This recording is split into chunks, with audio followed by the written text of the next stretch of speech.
Welcome back to the Mass Debate channel, where today we're diving into a hot topic that's stirring up kitchens and classrooms across the nation: free universal lunches for all school children. As we unravel the tangled web of school lunch programs, food stamp fraud, and the nutritional quality of what's on our kids' plates, prepare for a debate that challenges the status quo. Are we truly feeding our future, or are we caught in a cycle of inefficiency and waste? Stay tuned as we explore the arguments for and against, and don't forget to like and subscribe to join us in this crucial conversation. Let's dig in. Hey everyone, welcome to the Mass Debate channel premiere.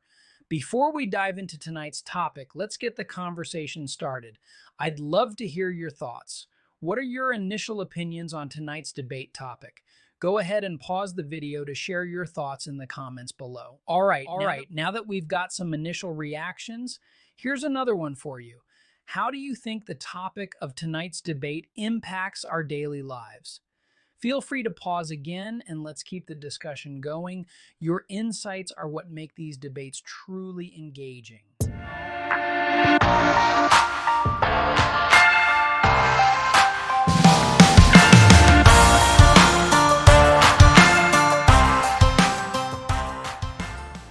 Ever heard a story that makes you stop and think, wait, really?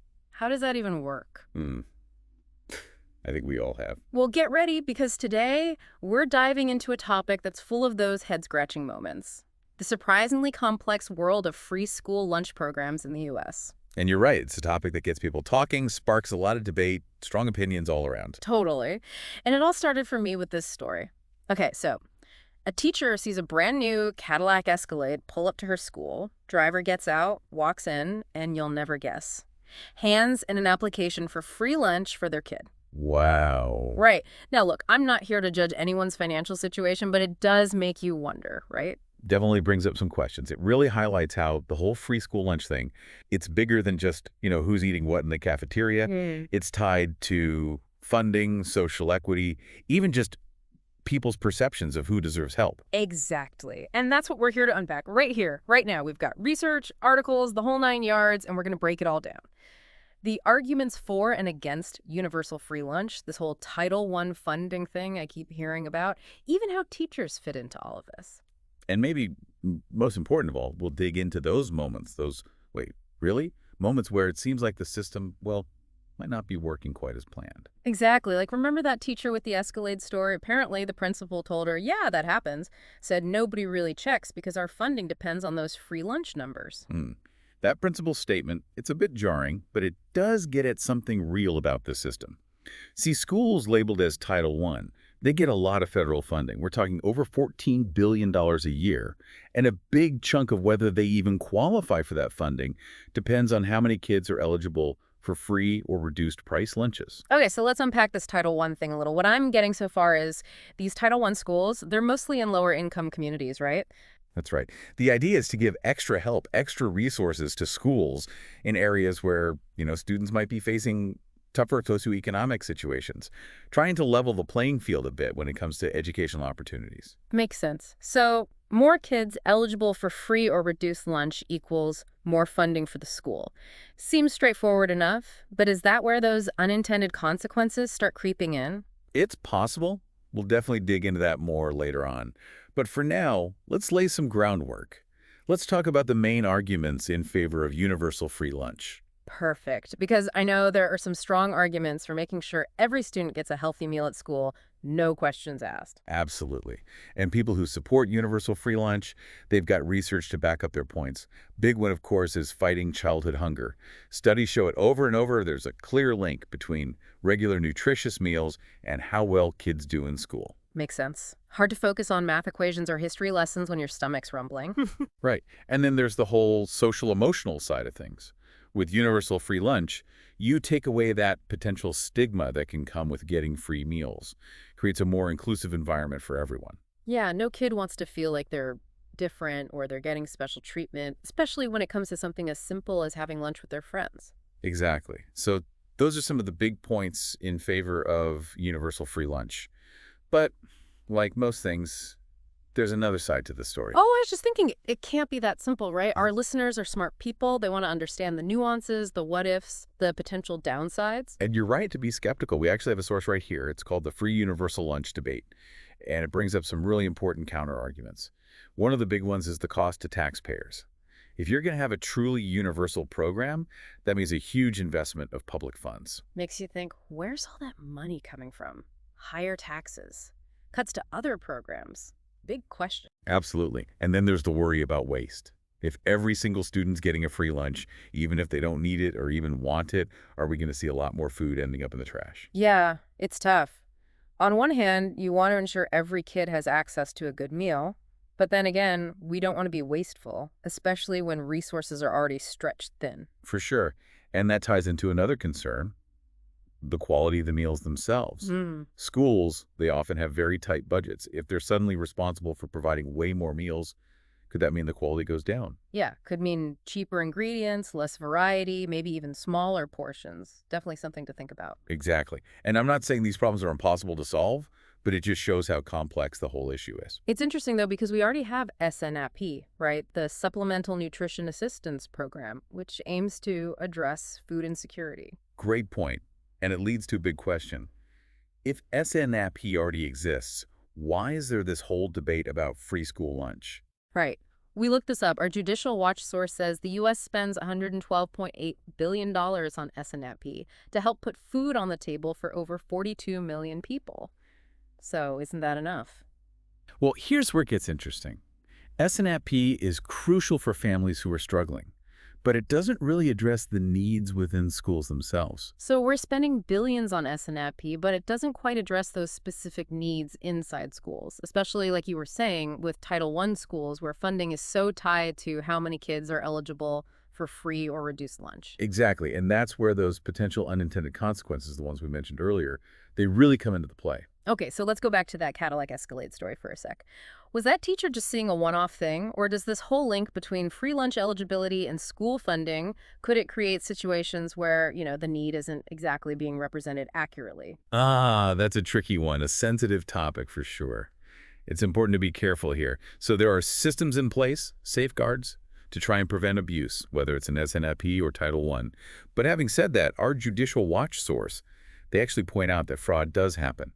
They cite a figure of $61.5 million in SNAP benefits that were stolen had to be replaced. Whoa, $61.5 million. That's a lot of money. Makes you wonder, if you expanded free lunch programs without really addressing those potential weaknesses, could you see similar problems? It's a valid concern, definitely something to consider. It really highlights how important it is to have strong oversight, accountability built into these programs. We want the help to reach the students who truly need it, but we also have to be smart about how we're using taxpayer dollars. For sure, for sure. Switching gears a bit here, though, I'm curious about the teachers on all of this, the ones who are on the ground in the thick of it every day. Or what is a Title I school source? It mentions these schools have to have highly qualified teachers, but what does that even mean in this context? It's a good question, and a bit more to it than meets the eye. So highly qualified in Title I schools, it means teachers need a bachelor's degree, of course, but also they have to be fully licensed or certified by the state they're teaching in, and they have to prove they know their stuff, demonstrate they're competent in the subjects they teach. It's about making sure students in these schools, they've got educators who are prepared, ready to teach effectively. Makes sense. And to get those highly qualified teachers, to keep them around, there are programs like the Federal Teacher Loan Forgiveness Program, right? Exactly. That program, it's a big deal. Teachers who work in a Title I school for 5 years straight, they can actually get a big chunk of their student loans forgiven.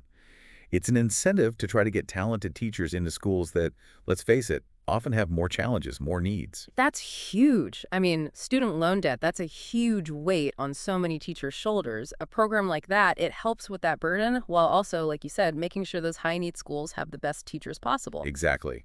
A win-win if you can swing it. It's a lot to process, that's for sure. Listeners are probably starting to see how connected all of this is. We've got free lunch programs, Title I funding, teacher qualifications, even loan forgiveness. It's like this whole web of policies and programs all intertwined. And that, my friend, is exactly why we do what we do. These deep dives, they're They're about connecting those dots, understanding those little details, seeing how it all fits together in the bigger picture. Because it's not enough to just have an opinion on this stuff.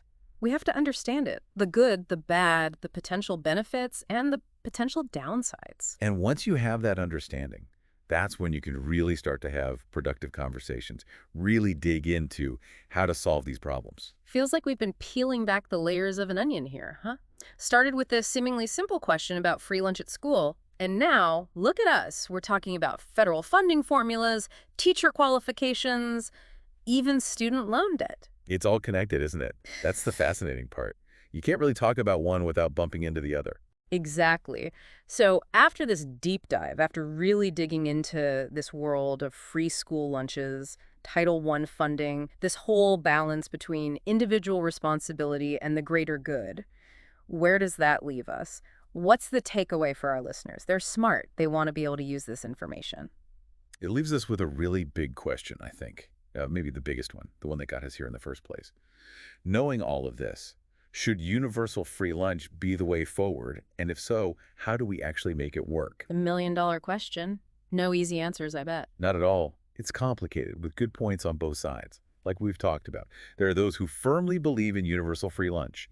They point to the benefits, less childhood hunger, kids doing better in school, a more inclusive environment overall. And we've seen the research. It's there. Absolutely. But we've also got to remember the other side of the coin. Those concerns about the cost, the possibility of more food waste, even the quality of the food itself could be affected. And let's not forget the logistics. It's a huge undertaking to suddenly provide meals for every single student. Right. Not as easy as flipping a switch. There are real-world implications, and we have to be mindful of those. Exactly. And that's the whole point of what we do here, these deep dives. We're not giving you a simple answer because there isn't one.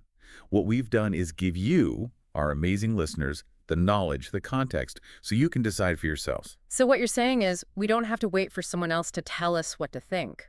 We can take all this, have more informed conversations, get involved in our communities, and advocate for solutions we believe in. Exactly. Be an informed citizen. Talk to your local school board, the teachers in your area. Have thoughtful discussions with your friends and family. At the end of the day, it's those conversations, that understanding of how complex this is, that's how real change happens. Such a good point to end on. Giving our listeners the power to be part of the solution. And you know what? I think we've given them a lot to digest today, no pun intended. We certainly have. Lots to think about. Until next time, everyone, keep those questions coming, keep digging deeper, keep learning. This is The Deep Dive. Signing off for today. Debates circle the cafeteria in the lunch line. Parents weigh the burden, counting every dime. Kids deserve nutrition, not just frozen meals. But complexities arise as the issue reveals. Oh, free lunch for every student's day. Balancing needs is taught to be a way. Critics and supporters' voices loud and clear. Navigating the path with a vision to hear.